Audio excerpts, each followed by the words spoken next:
প্রীতম তার বাবা মা এবং এক বোনের সঙ্গে বাস করত। প্রীতমের পরিবার এখন সব সময় ভালো রকমের সমস্যার মধ্যে দিয়ে দিন কাটায়, কারণ পড়াশোনা শেষ করার পর প্রীতম এখনো পর্যন্ত কোনো চাকরি পায়নি। তাই কমলবাবু এখনো সংসারের সমস্ত দায়িত্ব সামলায়। অন্যদিকে বৈশাখী দেবী শয্যাশায়ী। দীর্ঘ 2 বছর ধরে বিভিন্ন রকমের অসুখের কারণে সে বিছানা থেকে উঠে দাঁড়াতে পারে না। সেই সঙ্গে তাদের আরো বড় দুশ্চিন্তার কারণ বাড়ির একমাত্র মেয়ে সোনালী ছিল টাক মাথা, আর তাই সোনালীর বাবা মা মেয়ের ভবিষ্যৎ নিয়ে দুশ্চিন্তায় থাকতো। মা, অনেকক্ষণ হয়ে গেছে তুমি কিছু খাওনি, দাঁড়াও আমি বরং তোমার জন্য চিকেন স্যুপ বানিয়ে নিয়ে আসছি। বাবা, তুমি ততক্ষণে মায়ের খেয়াল রেখো। আরে না রে মা, আমি এখন কিছু খাবো না। তুই কেন বেকার বেকার আমাকে নিয়ে এত চিন্তা করিস বলতো? আমি বারবার বলি আমার পেছনে সময় নষ্ট না করে তুই মন দিয়ে পড়াশোনা কর। তুই যদি পড়াশোনা করে ভালো জায়গায় যেতে পারিস তবুও তো আমরা তোর ভালো পরিবারে বিয়ে দিতে পারবো। কিন্তু মা, তুমি তো অসুস্থ, তোমার পক্ষে এই অবস্থায় বাড়ির কাজকর্ম করা কোনো মতেই সম্ভব না। তুমি তো নিজের পায়ে উঠে দাঁড়াতেও পারো না। এখন আমি যদি বাড়ির কাজ না করি, তোমার খেয়াল না রাখি, তাহলে চলবে কিভাবে? আর তোমরা বেকার বেকার আমাকে নিয়ে চিন্তা করো না, আমি সংসারের কাজকর্ম করার পাশাপাশি আমার পড়াশোনাও করি। এই বলে সোনালী রান্নাঘরে চলে যায়। তখনই সেখানে প্রীতম আসে তার বাবা মায়ের সঙ্গে এক বিশেষ ব্যাপারে কথা বলার জন্য। আসলে প্রীতম অহনা নামে এক মেয়েকে পছন্দ করত। অহনা ছিল প্রীতমের গ্রামেরই মেয়ে। অহনা দেখতে যেমন সুন্দরী ছিল, তেমনি তার মাথায় ছিল লম্বা কালো ঘন চুল। সেই সাথে অহনা ভীষণই অহংকারী ছিল। প্রতিটা মুহূর্তে অহনা তার চারপাশের মানুষজনকে তার সৌন্দর্য নিয়ে অহংকার দেখাতো, কিন্তু তবুও প্রীতম অহনার জন্য পুরোপুরি পাগল। বাবা, মা, তোমাদের সঙ্গে আমার কিছু কথা ছিল। আসলে মায়ের তো এখন শরীর খারাপ, আর মা সংসারের কোনো কাজকর্ম করতে পারেও না। তাই আমি ভাবছিলাম আমি যদি বিয়ে করে বাড়িতে বউ নিয়ে আসি তাহলে তোমাদের কোনো অসুবিধা হবে না। আমার বউ মায়ের দেখাশোনাও করতে পারবে আর সংসারের কাজকর্মও করবে, আর বোন তাহলে মন দিয়ে পড়াশোনাও করতে পারবে। প্রীতমের কথা শুনে তার বাবা মা চমকে ওঠে। কি, তোকে আবার কে বিয়ে করবে? তুই এখনো পর্যন্ত কোনো চাকরি তো পাসনি, বাবার টাকায় তো ফুর্তি করে বেড়াস। তোকে বিয়ে করার জন্য কে রাজি হবে শুনি? 1 টাকা ইনকাম করার মুরদ নেই, আবার নাকি ছেলে বিয়ে করবে। আগে টাকা ইনকাম করতে শেখ, বাড়িতে বউ নিয়ে এসে খাওয়াবি কি? বাবা, সে চিন্তা তোমাদেরকে করতে হবে না। আসলে আমি আমাদের গ্রামের অহনাকে বিয়ে করতে চাই। অহনা 6 মাস শহরে ছিল আর বিউটি পার্লারের কাজ শিখেও এসেছে। তাই বিয়ের পর অহনা আমাদের গ্রামে একটা বিউটি পার্লার খুলবে। তাই একবার ওকে বিয়ে করতে পারলে আমার টাকা পয়সা নিয়ে কোনো দুশ্চিন্তাও থাকবে না। কি, তুই আর কোনো মেয়ে পাসনি? ওই অহংকারী মেয়েটাকে তোর পছন্দ হলো? ওই মেয়েটা মোটাই তোর জন্য সুবিধার না, আর নাইবা আমাদের পরিবারের যোগ্য। আমি কিছুতেই বিয়েতে রাজি নই। শুনছো গিন্নি? তোমার ছেলেকে একটু বোঝাও, ওই মেয়ে কিন্তু আমাদের বাড়িতে সব তছনছ হয়ে যাবে। প্রীতম তার বাবা মায়ের কোনো কথাই শুনতে প্রস্তুত হয় না। তাই সে তার পরিবারের বিরুদ্ধে গিয়ে তার পছন্দ করা সুন্দরী লম্বা চুলওয়ালি মেয়েকে বিয়ে করে বাড়িতে নিয়ে আসে। আর অহনা বাড়িতে আসার পর থেকে বাড়ির সকলকে একেবারে অতিষ্ঠ করে তোলে, বিশেষ করে তার টাকমাথা ননদকে। শ্বশুর বাড়িতে আসার কয়েকদিনের মধ্যেই অহনা তার বাবার কাছ থেকে টাকা নিয়ে গ্রামে একটা বিউটি পার্লার খোলে। আর বিয়ের পরে অহনা সংসারে কোনো মন না দিয়ে শুধুমাত্র তার বিউটি পার্লার নিয়ে ব্যস্ত থাকে। এভাবেই কিছুদিন কাটে। একদিন সকালবেলা সোনালী তার বৌদির কাছে গিয়ে বলছি বৌদি, আমি ভাত আর তরকারি চাপিয়ে দিয়েছি। ভাত তরকারি দুটোই হয়ে এসেছে। আমি আজকে কলেজে যাব, এমনিতেই অনেকটা দেরি হয়ে গেছে। আমি বেরিয়ে যাচ্ছি। তুমি শুধু ভাত আর তরকারিটা দেখে একবার নামিয়ে নিও তো। এই, তোমার সাহস কি করে হলো? তুমি আমাকে এসে অর্ডার দিচ্ছ? তুমি ভাবলে কি করে আমি তোমাদেরকে রান্না করে খাওয়াবো? কখনোই না। আমি এই বাড়িতে তোমাদেরকে রান্না করে খাওয়াতে আসিনি, আর নাইবা আমি এই বাড়িতে তোমার বাবা মায়ের দেখাশোনা করতে এসেছি। তুমি জানো না আমার সারাদিন পার্লারে কত কাজ থাকে? কিন্তু তোমার পার্লার তো বাড়ি থেকে খুব একটা দূরে নয় বৌদি। তুমি চাইলেই আমার অসুস্থ মায়ের একটু খেয়াল রাখতেই পারো। আর তোমাকে তো সবসময় মায়ের দেখাশোনা করতে বলছি না। মা সবসময় অসুস্থ থাকে বলে এমনিতেই আমি প্রত্যেকদিন কলেজে যেতে পারি না। কিন্তু কয়েকদিন পরে আমার পরীক্ষা, তাই আজকে কলেজে একটা ইম্পর্টেন্ট ক্লাস আছে, আমাকে যেতেই হবে বৌদি। আচ্ছা, তুমি কি মনে করো তুমি টাক মাথা বলে তুমি যদি ভালো পড়াশোনা করো আর চাকরি পেয়ে যাও তাহলে অনেক ভালো ঘরে বুঝি তোমার বিয়ে হবে? এটা কিন্তু সম্পূর্ণ ভুল ধারণা। তুমি যতই ভালো পড়াশোনা করো না কেন, যতই ভালো চাকরি পাও না কেন, তোমার মতো টাক মাথা মেয়েকে কেউ কখনো বিয়ে করবে না। তুমি জানো না তোমাকে দেখতে কতটা কুৎসিত? তুমি তো যখন হঠাৎ হঠাৎ আমার সামনে চলে আসো আমি তো ভয়ে একেবারে চমকে উঠি। আমার যদি বিয়ে না হয় তাতেও আমার কোনো অসুবিধা নেই বৌদি। আমি শুধু চাই নিজের পায়ে দাঁড়িয়ে আমার বাবা মায়ের দায়িত্ব নিতে, কারণ আমার জীবনের সবচেয়ে গুরুত্বপূর্ণ জিনিস হলো আমার বাবা মা। তোমার মুখে এসব লেকচার মানাই না, ঠিক আছে? তুমি ভালো করেই জানো তোমার বিয়ে হবে না, তাই সারা জীবন বাবা মাকে আঁকড়ে ধরে বাঁচতে চাও। তাই বলছি শোনো, ওসব পড়াশোনা করে লাভ নেই। আমি বাড়িতে আসার আগে যেরকম কাজকর্ম করতে, নিজের বাবা মায়ের দেখাশোনা করতে, সেগুলোই করো। তাছাড়া এখন আমি আমার হেয়ার স্টাইল করব। তোমার কাছে তো চুল বলে কোনো জিনিস নেই, তুমি আর বুঝবে কি করে চুলের যত্ন নিতে হয়? বৌদির মুখে এরকম কথা শুনে সোনালীর খুবই খারাপ লাগে। এমনকি সোনালী কাঁদতে শুরু করে, কিন্তু তবুও সোনালী সেদিন কলেজে যেতে পারে না। আসলে সোনালী জন্মগত টাক মাথা ছিল না। সে যখন ছোট ছিল তখন তার এক ভাইরাল ফিভার হয়, আর সেই জ্বরে আক্রান্ত হয়েই সোনালী তার সমস্ত চুল হারিয়ে ফেলে। তারপর থেকে অনেক চেষ্টা করেও সোনালীর মাথায় চুল গজায় না। তাই আজ পর্যন্ত সোনালীকে তার বাবা মা ছাড়া তার টাক মাথার জন্য সকলের কাছে অপমানিত হতে হয়। এরকম ভাবেই দিন কাটতে থাকে। সংসারের চাপে পড়ে সোনালী ঠিকমতো পড়াশোনা করতেও পারে না। একদিন সোনালী যখন তার বৌদির ঘর পরিষ্কার করতে ঢোকে, এই তোমার সাহস কি করে হলো? তুমি আমার অনুমতি না নিয়ে আমার ঘরে ঢুকেছো, আর তুমি আমার ড্রেসিং টেবিলের সামনে দাঁড়িয়ে কি করছো? কি করছিলে তুমি? সত্যি কথা বলো। আরে বৌদি, আমি তো তোমার ঘরটা পরিষ্কার করতে এসেছিলাম। তোমার ঘর ঝাড়ু দিয়ে মুছে গুছিয়ে দিলাম, তাই ভাবলাম তোমার ড্রেসিং টেবিলটা নোংরা হয়ে আছে, একটু পরিষ্কার করে দিই। একদম মিথ্যা কথা বলবে না। আমার চিরুনি আর তেলের বোতল আমি বিছানার উপর রেখেছিলাম, কারণ একটু আগেই আমি মাথায় তেল দিয়েছি আর আমার চুল আঁচড়েছি। তাহলে এগুলো এখন ড্রেসিং টেবিলে এলো কিভাবে? আমি বুঝতে পেরেছি, তুমি নিশ্চয়ই আমার তেল ব্যবহার করছিলে, তাই তো? তুমি কি মনে করেছো আমার তেল ব্যবহার করলে তোমার টাক মাথায় চুল গজাবে? না বৌদি, আমি তেল ব্যবহার করতে যাব কেন?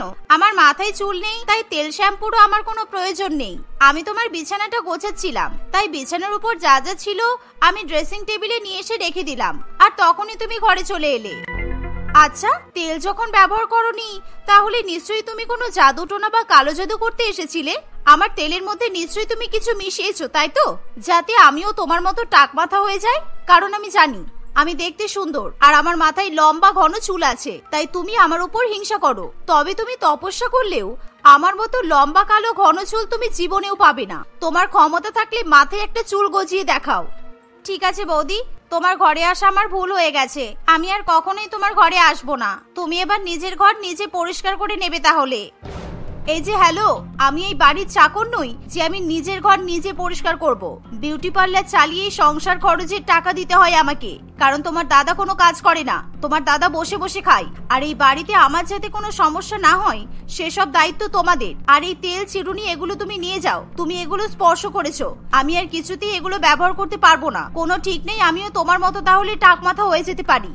অহনার কথা শুনে সোনালী খুবই কান্নাকাটি করে। এভাবেই টাক মাথা হওয়ার জন্য অহনা তার ননদকে সবসময় অপমান করে এবং সেই সাথে তাকে বিরক্ত করে। আর সে নিজে সংসারের কোনো কাজকর্ম না করে তার ননদের উপর কাজের বোঝা চাপিয়ে দেয়। তাই সোনালী কলেজেও যেতে পারে না, আর বাড়িতেও ভালো মতো পড়াশোনা করতে পারে না, যা দেখে সোনালীর বাবা মায়ের খুবই কষ্ট হয়। কিন্তু প্রীতম এত কিছুর পরও মুখ বুজে থাকে, কারণ বাবা মা কিংবা বোনের প্রতি তার কোনো মায়া দয়া থাকে না।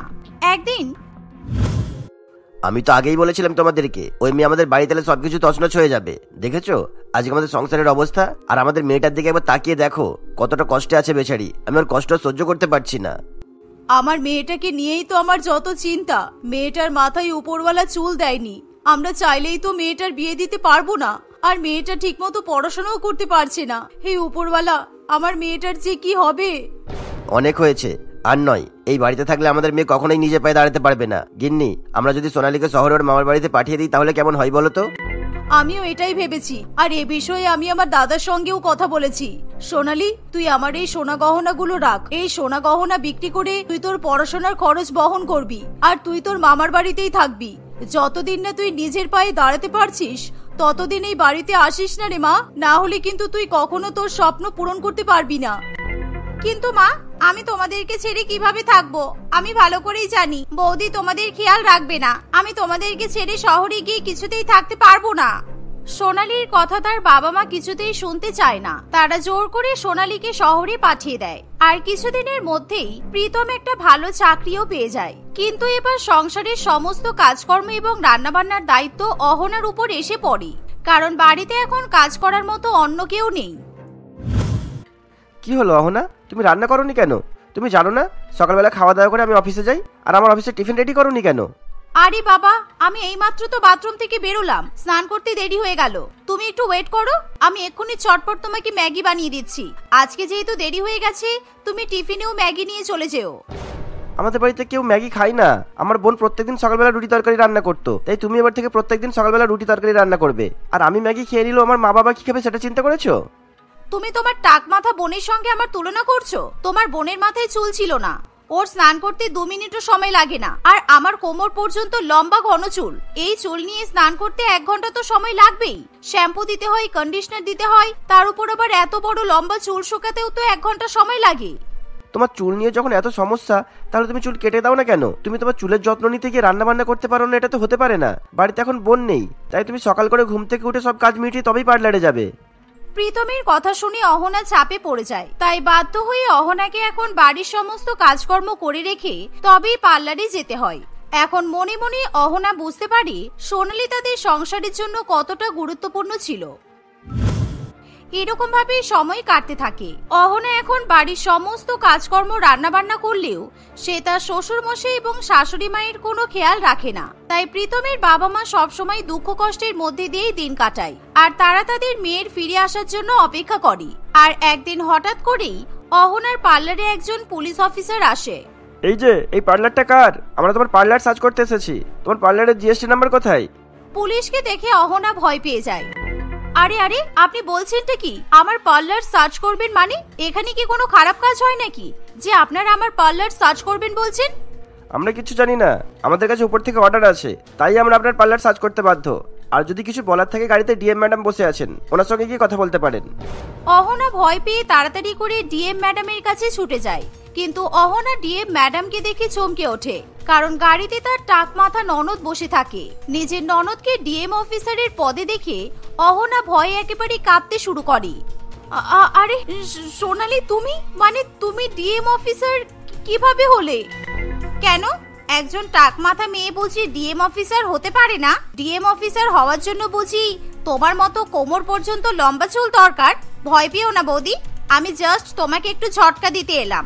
আমি তোমার কোনো ক্ষতি করতে আসিনি। আমি আমার বাবা মাকে এখান থেকে নিতে এসেছি। আজ থেকে আমার বাবা মায়ের দায়িত্ব আমার, আর তুমি পুরোপুরি ভাবে মুক্ত।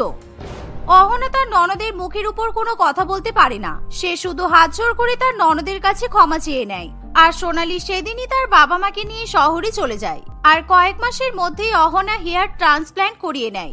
এর ফলে সোনালী এখন তার বৌদির থেকেও দেখতে অনেক সুন্দরী হয়ে যায়।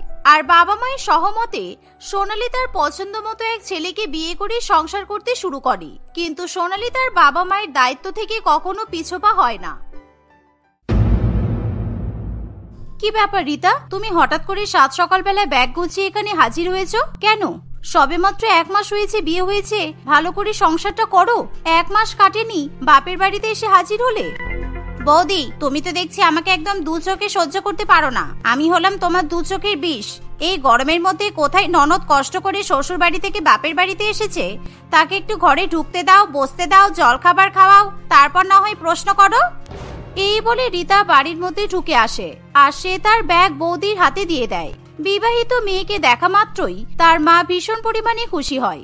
অবশ্য কিছুক্ষণ আগে রীতা তার মাকে ফোন করে জানিয়েছিল যে সে বাপের বাড়িতে আসছে, কিন্তু তবুও রীতার মা কম নয়। সে ইচ্ছা করেই তার ছেলের বউকে সেই ব্যাপারে জানায়নি, কারণ বদমাইশ ননদের সাথে সাথে বদমাইশ শাশুড়ি মা ও বৌমাকে জ্বালাতে থাকে। তুই এসেছিস? কতদিন পর তোকে দেখলাম, আমার 2 চোখ একেবারে জুড়িয়ে যাচ্ছে। এখন তুই যখন এসেছিস, আমি কিন্তু তোকে এখান থেকে যেতে দেব না। ইস, মেয়েটা একেবারে শ্বশুর বাড়িতে কাজ করতে করতে রোগা হয়ে গেছে, আর আমার বউকে দেখো দিন দিন খেয়ে খেয়ে মোটা হচ্ছে। থাক মা, বৌদির সামনে আমার আর প্রশংসা করতে হবে না, কারণ বাপের বাড়িতে আসতে পারেনি তখন থেকে দেখো বৌদির মুখটা কেমন বাংলার পাঁচের মতো হয়ে আছে। আর এই যে বৌদি, তুমি হা করে আমার মুখের দিকে তাকিয়ে আছো কেন? যাও, আমার জন্য ভালো করে গরম গরম দুধ চা আর আমের শরবত করে নিয়ে এসো। আমি এখন দুপুরবেলা রান্না করছি, তোমার জন্য কিছু করতে পারবো না। এমন করছো যেন অলিম্পিকের ট্রফি জিতে নিয়ে এসেছো। শ্বশুর বাড়ি থেকে বাপের বাড়িতে আসার সঙ্গে সঙ্গে আমার উপর হুকুম জারি করা শুরু হয়ে গেছে। এভাবেই ননদ বাপের বাড়িতে আসতে না আসতেই বৌদির সঙ্গে তার ঝামেলা বেঁধে যায়, কারণ কামিনী কিছুতেই তার ননদের বদমাইশি সহ্য করতে পারে না। বাপের বাড়িতে আসার সঙ্গে সঙ্গে রীতা তার বৌদিকে গাধার মতো খাটাতে শুরু করে দেয়, আর রীতার সঙ্গে সঙ্গে তার মা রত্না দেবীও পাল্লা ভারী করে। তোমার তো সাহস কম না, তুমি আমার সোনার টুকরো মেয়ের সঙ্গে মুখে মুখে তর্ক করছো। যাও, আমার মেয়ের জন্য তুমি চা জলখাবার সবকিছু বানিয়ে নিয়ে এসো। আর হ্যাঁ বৌদি, আমি অনেকক্ষণ হেঁটে হেঁটে শ্বশুর বাড়ি থেকে বাপের বাড়িতে এসেছি, কারণ আমি আজকে একটাও বাস পাইনি। তাই চা করার পর আমার পায়ে একটু তেল মালিশ করে দেবে। আমি যদিও এখানে আসতে চাই না, তবুও এসেছি বলে একটু তোমার সেবা খেয়েই যাই।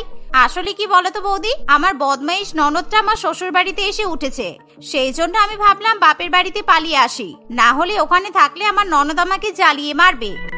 ননদের মুখে এমন কথা শুনে কামিনী ভীষণ রেগে যায়, কিন্তু সে যেহেতু বাড়ির বউ, তাকে তার শাশুড়ি মা, ননদ এবং স্বামীর সেবা করতেই হবে। সেই জন্য কামিনী রান্নাঘরে গিয়ে তার শাশুড়ি মা এবং বদমাইশ ননদের জন্য চা জলখাবার করে নিয়ে আসে। রীতা সেই চা জলখাবার খেয়ে নিলে কামিনী তার ননদের পায়ে তেল মালিশ পর্যন্ত করে দেয়। উফ বৌদি, তোমার হাতে না জাদু আছে। সেই বিয়ের আগে মনে আছে তুমি কি সুন্দর আমার গায়ে পায়ে মাথায় তেল মালিশ করে দিতে, আর আজকে তোমার হাতে তেল মালিশ পেয়ে আমার সেই বিয়ের আগের কথা মনে পড়ে যাচ্ছে। হ্যাঁ রাক্ষসী ননদ, সে তো মনে পড়বেই। আমার মনে হচ্ছে তেল দিয়ে তোমার পা মালিশ করতে করতে তোমার গলাটা টিপে দিই, বদমাইশ কোথাকার। ঠিক এমন মুহূর্তে বদমাইশ ননদ ওরে বাবা গো মা গো বলে চিৎকার করে ওঠে, আর ননদের চিৎকার শুনে কামিনী ভীষণ পরিমাণে ভয় পেয়ে যায়। আসলে রীতা হঠাৎ করে জিভে ভীষণ জোরে কামড় খায়। কি হলো, হঠাৎ করে ষাঁড়ের মতো চিৎকার করে উঠলে কেন তুমি? কি, তুমি আমাকে কি বললে? আমি ষাঁড়? আর তুমি এত ফিসফিস করে কথা বলছো কেন?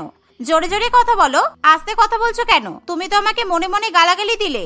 ইস, তাই জন্যই আমি জিভে কামড় খেলাম। বাবা গো, মরে গেলাম। তোমার গালাগালি খেয়ে খেয়ে আমি মরে যাব।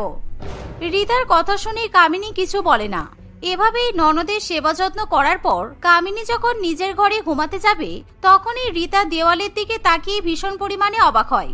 কারণ রীতার ঘরে যে বড় স্প্লিট এসিটা লাগানো ছিল, রীতার বিয়ে হয়ে যাওয়ার পর তার বৌদি সেই এসি খুলে নিজের ঘরে লাগিয়ে নেয়, আর সেই ব্যাপারে রীতা কিছু জানতেও পারে না।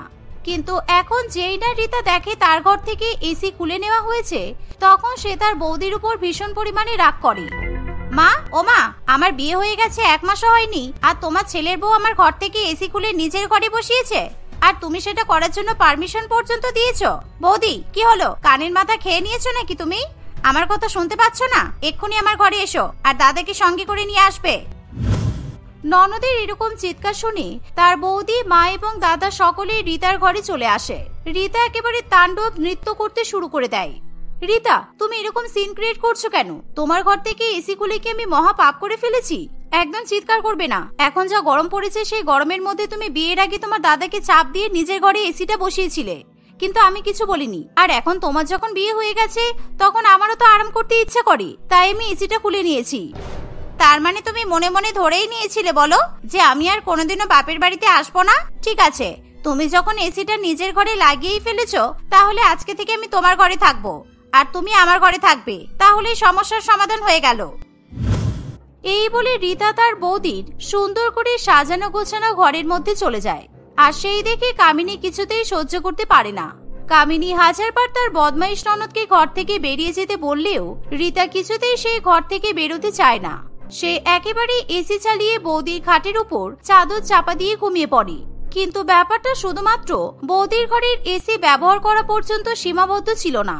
রীতা এবার বৌদির আলমারিতে হাত দিয়ে তার দামি দামি শাড়ি পর্যন্ত ব্যবহার করতে শুরু করে দেয়। উফ, বৌদির এই বেনারসি শাড়িটা কি সুন্দর। আজকে আমি আমার বান্ধবী প্রিয়াঙ্কার সঙ্গে এই শাড়িটা পরেই দেখা করতে যাব। কতদিন প্রিয়াঙ্কার সঙ্গে দেখা করি না, আর আমি যদি এই শাড়িটা পরে ওর সঙ্গে দেখা করতে যাই, তাহলেও আমার দিকে হা করে তাকিয়ে থাকবে, কারণ ও ভাবে ওর কাছেই সুন্দর সুন্দর শুধু শাড়ি আছে। এই বলে রীতা তার বৌদির আলমারি খুলে সেখান থেকে দামি শাড়ি বের করে নেয়। আর এমন সময় তার লকারের উপর চোখ পড়ে, তাই রীতা মনে মনে ভাবে সেই লকার খুলে বৌদির সোনা গহনা সে ব্যবহার করবে। কিন্তু কিছুতেই সে লকারের চাবি খুঁজে পায় না, তাই সে আবার তার বৌদিকে ডাক দেয়। কামিনী ঘরে এসে যখন দেখে যে তার বদমাইশ ননদ বেনারসি শাড়ি পরে দাঁড়িয়ে আছে, তখন সে বলে, রীতা, তুমি কিন্তু এবার বাড়াবাড়ি করছো। তুমি কার পারমিশনে আমার আলমারিতে হাত দিয়েছো? তুমি একেবারে আমার আলমারি থেকে শাড়ি বের করে পরেও ফেলেছো। এটা কিন্তু তুমি ঠিক করোনি। তুমি কার পারমিশনে আমার ঘর থেকে এসি খুলে নিজের ঘরে লাগিয়েছিলে? সুতরাং তুমি যখন কারো পারমিশন নাওনি, তাহলে আমিও তোমার আলমারিতে হাত দেওয়ার জন্য পারমিশন নেব না। ওসব কথা বাদ দাও। তোমার লকারের চাবিটা কোথায় বলো?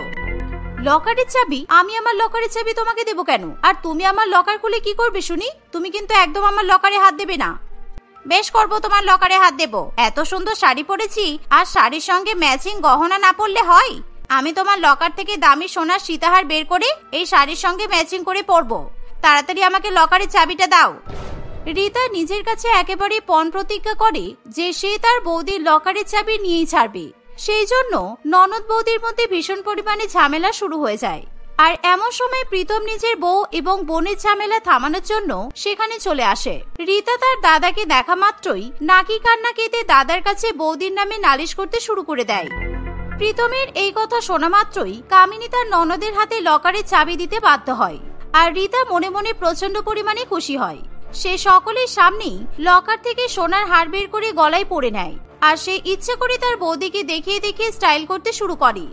ও দাদা, ইউ আর বেস্ট দাদা। তোর মতো দাদা যেন প্রত্যেকটা বোন পায়।